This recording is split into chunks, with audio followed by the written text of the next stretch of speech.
There is a curious tragedy in the human heart. The more freely kindness flows, the more it is misunderstood. We often imagine that our acts of goodwill will be met with gratitude, yet so often they are met with disregard or worse, disdain. Why is this so? Let us explore together. Kindness in its truest form is an act of strength. It arises from a place of inner security and wholeness where the giver has no need to seek validation or approval from others.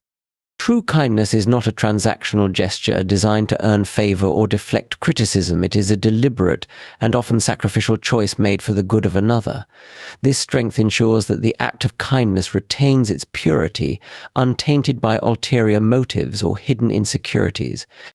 The world often misunderstands this. In a society that frequently equates power with dominance, kindness can seem an anomaly, a trait mistaken for submission or naivety. Yet genuine kindness does not flow from a place of deficiency. A truly kind person does not give because they lack something, but because they possess something so abundant it cannot be contained. This abundance might be love, wisdom, or a sense of moral duty, something that compels them to share without expecting a return. Such kindness is a sign of inner strength, for it requires a person to be deeply secure in who they are. When kindness is not born of strength but of fear or insecurity, it loses its luster. Consider the individual who is kind merely to avoid confrontation or to gain the approval of others. Their actions may look the same on the surface, but they carry a different weight. This kind of kindness, motivated by the need to be liked or to maintain peace at any cost, is not a gift but a plea. It is an unspoken cry of, "Please see my worth," or "Please do not reject me." Such gestures, though well-intentioned, carry an undercurrent of weakness that others can sense, even if unconsciously. The tragedy of this weakness-driven kindness is that it often invites the opposite of what is intended. Rather than fostering gratitude or respect, it may breed a subtle contempt. When people perceive that kindness is given out of compulsion or insecurity, they begin to see the giver not as noble but as pliable, someone whose goodwill can be taken for granted. Over time, this perception can erode the dignity of the giver and undermine the very relationships they hope to strengthen. The strength of true kindness, then, lies in its freedom. A kind person does not give because they must, nor do they withhold out of spite. Their kindness is measured and intentional, a decision made with wisdom and courage. This is why acts of true kindness often leave a profound impact. They reflect a character that is unshaken by the whims of external circumstances or the fleeting opinions of others. Such kindness commands respect because it is rare, and because it comes from a source of inner fortitude that is deeply admirable. To cultivate this kind of kindness requires introspection and courage. One must first recognize their own worth independent of what others think or how they respond. This recognition allows a person to give freely without the need to cling to the outcome. It also enables them to discern when kindness is warranted and when it might be enabling harmful behavior. For kindness without discernment can do as much harm as good, leaving both the giver and receiver worse off. True kindness, grounded in strength, becomes a light that cannot be dimmed. It does not waver in the face of ingratitude, nor does it falter when misunderstood. It is a steady force that shapes relationships, communities, and even the giver themselves. When we understand and embrace this kind of kindness, we step into a power that is far greater than we may realize, a power that transforms not only the lives of others but our own. Humility, when properly understood, is a profound virtue. It is the quiet strength that allows one to recognize their own limitations without diminishing their inherent worth. True humility enables us to see ourselves honestly, neither inflated by pride nor diminished by self-deprecation. It creates a space where we can serve others without losing ourselves, where we can lower our defenses without forfeiting our dignity. But when humility is misunderstood, it risks becoming a form of self-neglect, opening the door to exploitation and disrespect. The heart of humility is balance. It does not deny our value, nor does it demand constant recognition. Instead, it acknowledges that our worth is not contingent upon the opinions of others, but is intrinsic, rooted in our very existence. This understanding allows humility to coexist with strength. A truly humble person does not feel threatened by the successes of others, nor do they feel compelled to diminish their own achievements. They are content to give credit where it is due and to step back when it is appropriate, knowing that their value does not increase or decrease based on external validation. When humility becomes misplaced, it can easily be mistaken for weakness. This often happens when individuals conflate humility with self-effacement, believing that to be humble is to make oneself small or invisible.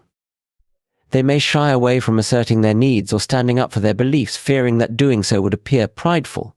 Over time, this behavior can send an unintended message to others that their kindness, patience, or generosity is not something to be respected, but something to be exploited. The world, as it is, does not always respond kindly to those who diminish themselves. Human nature, flawed as it may be, often takes advantage of what appears to be freely given. When someone consistently places the needs of others above their own without ever drawing boundaries, it becomes easy for others to assume that this is their role, that they exist to serve, to accommodate, to sacrifice. What begins as an act of generosity can thus spiral into a pattern of disregard, where the humble person's contributions are overlooked or undervalued. This dynamic can be deeply harmful, not only to the individual but to those around them. For when humility is misunderstood and taken advantage of, it undermines the true purpose of the virtue. Instead of fostering mutual respect and growth, it creates an imbalance where one party gives endlessly while the other takes without thought. Such relationships, whether personal or professional, cannot thrive. They become burdensome and eventually lead to resentment or disillusionment. The antidote to misplaced humility lies in reclaiming its true meaning. Humility is not about erasing oneself, but about positioning oneself, rightly recognizing one's worth and the worth of others in equal measure. It requires courage to set boundaries, to say no when necessary, and to demand respect when it is withheld. This is not arrogance, it is the rightful assertion of one's dignity. By doing so, humility regains its power, becoming a virtue that commands respect, rather than inviting exploitation. Practicing true humility also requires discernment. It means knowing when to step forward and when to step back, when to offer help and when to allow others the opportunity to grow through their own efforts. It is not humility to take on every burden sometimes. It is the opposite, a subtle form of pride that assumes we alone can bear the weight of the world.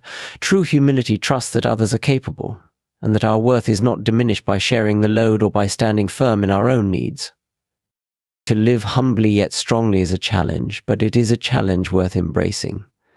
When we embody humility in its truest form, we create a ripple effect of respect, dignity, and love. We teach others through our actions that kindness and strength are not opposites but companions, and that humility, when rightly understood, is one of the greatest powers we can possess.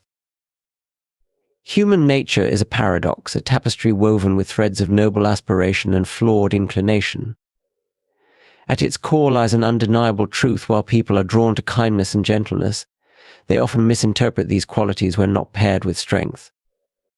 There exists a subtle, often unspoken tendency to view leniency as weakness, to assume that unguarded generosity stems not from choice but from an inability to resist the demands of others. This paradox creates a peculiar tension, where the very traits intended to foster goodwill can, if misunderstood, breed contempt. It begins with the way people perceive strength. Strength, in many minds, is associated with firmness, decisiveness, and the ability to stand one's ground. Gentleness and kindness, by contrast, are often seen as yielding and pliable traits that, while admirable, can appear to lack the fortitude required to command respect. When kindness is extended without boundaries, it risks being interpreted as a lack of resolve. The recipient, consciously or unconsciously, may begin to view the giver not as magnanimous but as someone who can be bent to their will. This is not to say that kindness itself is inherently flawed, far from it. True kindness is a mark of great inner strength, a deliberate choice to prioritize the well-being of others over personal gain.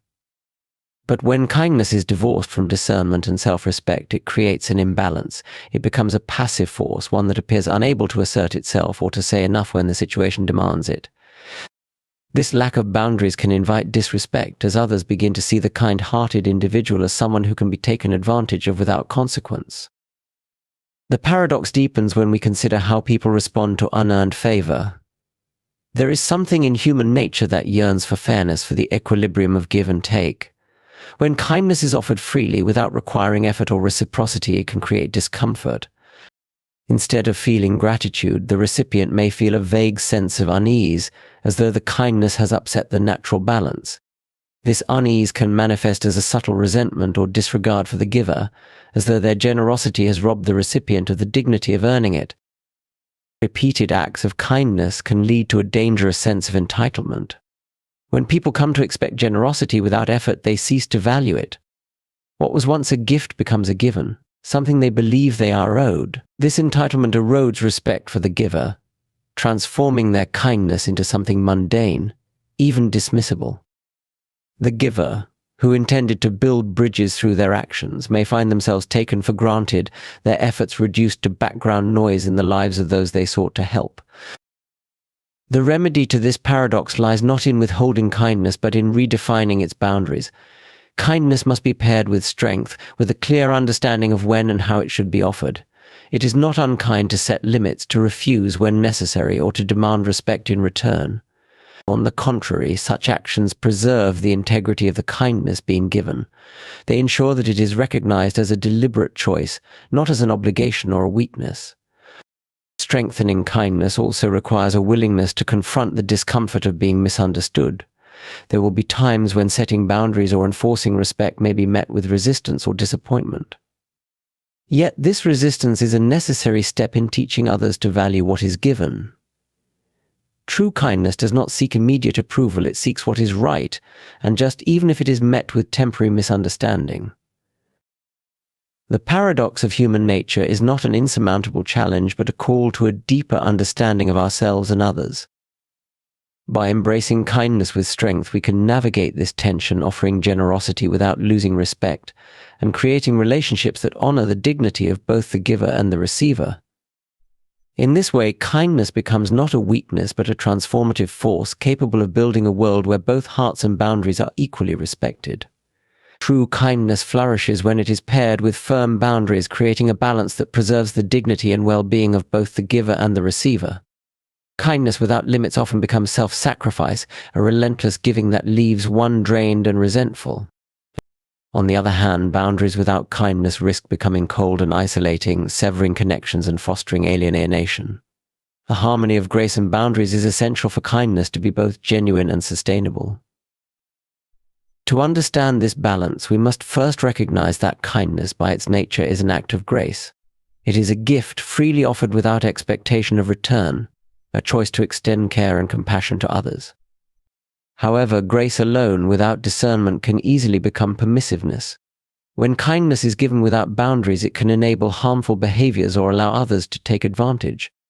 A person who consistently gives without regard for their own needs or limits may find themselves depleted, unappreciated, or even disrespected. The very act meant to bring connection and goodwill can lead instead to imbalance and conflict. Boundaries serve as the framework within which kindness can thrive. They define the space where generosity is both meaningful and respectful of the giver's limits and the receiver's ability to grow and take responsibility. Boundaries are not barriers to kindness, but its safeguard, ensuring that the act of giving does not come at the expense of the giver's well-being. They allow us to say no when necessary, to refuse demands that overstep what is reasonable, and to protect the integrity of our relationships. Establishing boundaries requires courage, for it often means disappointing others or facing their disapproval. Yet this discomfort is a necessary part of fostering respect. People may initially resist boundaries, especially if they have become accustomed to unchecked kindness. However, over time they come to understand that boundaries are not a rejection but a recognition of mutual dignity. They create a foundation of trust, where kindness is given freely, not under compulsion or as a means to avoid conflict. When kindness and boundaries are in balance, they work together to foster healthy relationships. Consider a parent who, out of love, sets firm rules for their child. Their kindness motivates them to provide guidance, care, and support, but their boundaries ensure that the child learns responsibility and self-discipline. Without boundaries, the child might grow dependent or entitled, unable to navigate life's challenges. Without kindness, the rules might feel harsh and alienating, leading to resentment and distance. Together, kindness and boundaries create an environment where growth and respect can flourish. In friendships, workplaces, and communities, the same principle applies. A colleague who consistently takes on extra work without protest may initially seem kind and helpful, but over time their willingness can be taken for granted, leading to burnout and frustration. By setting clear limits, agreeing to help when reasonable, but also asserting their own capacity, they teach others to value their contributions without overstepping. Their kindness remains a choice, not a demand, preserving their self-respect and earning the respect of others. The balance of grace and boundaries also reflects a deeper truth about human nature. We thrive in relationships where kindness is neither exploited nor withheld, where generosity is tempered by wisdom. This balance allows for genuine connection rooted in mutual respect and understanding. It is not unkind to say no when a request overreaches, nor is it ungracious to ask for what we need in return. These actions affirm the dignity of both parties, creating space for kindness to be a gift rather than an expectation. Living with this balance requires self-awareness and intentionality. It demands that we recognize our own limits, honor them, and communicate them clearly. It also requires us to be attuned to the needs of others, offering kindness that uplifts rather than enables. This balance may not come naturally, especially in a world that often equates kindness with endless giving or boundaries with selfishness. Yet, it is through this harmony that kindness becomes truly transformative, a force that enriches relationships, fosters respect, and sustains the giver and receiver alike. True kindness demands courage, for it is not merely a matter of pleasant gestures or polite words. It requires a willingness to engage deeply with others, to offer support, and to uphold truth even when it is inconvenient or difficult. To live with kindness is to live with intention, choosing to act with care and integrity while remaining steadfast in the face of misunderstanding or resistance. Courage is the quiet strength that undergirds every genuine act of kindness, ensuring that it is not diluted by fear or compromised by the demands of others. Kindness is often mistaken for passivity or an inclination to avoid conflict, but in truth it is an active and sometimes demanding virtue. It calls for bravery because it often requires us to go against the grain of self-interest or societal expectation.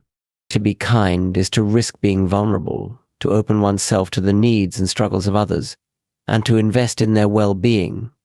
This vulnerability is not weakness, it is strength tempered by compassion. Yet it is also a strength that can leave one exposed to misunderstanding, exploitation, or rejection. Facing these risks requires a heart fortified with courage. Courageous kindness is not blind to reality. It sees the flaws and failings of the world and chooses to act anyway, not out of naivety but out of conviction. It recognizes that true kindness does not always align with immediate comfort or approval. Sometimes the kindest thing one can do is to say no, to set a boundary, or to challenge a harmful behavior. These actions, though uncomfortable, reflect a deeper form of kindness that prioritizes long-term good over short-term ease. It takes courage to stand firm in such moments, especially when others may not immediately understand or appreciate the intent behind the action. Living with courageous kindness also means embracing the possibility of being misunderstood. There will be times when our kind acts are met with skepticism, ingratitude, or even hostility. This is the nature of a world that often measures worth by what it can take rather than what it can give.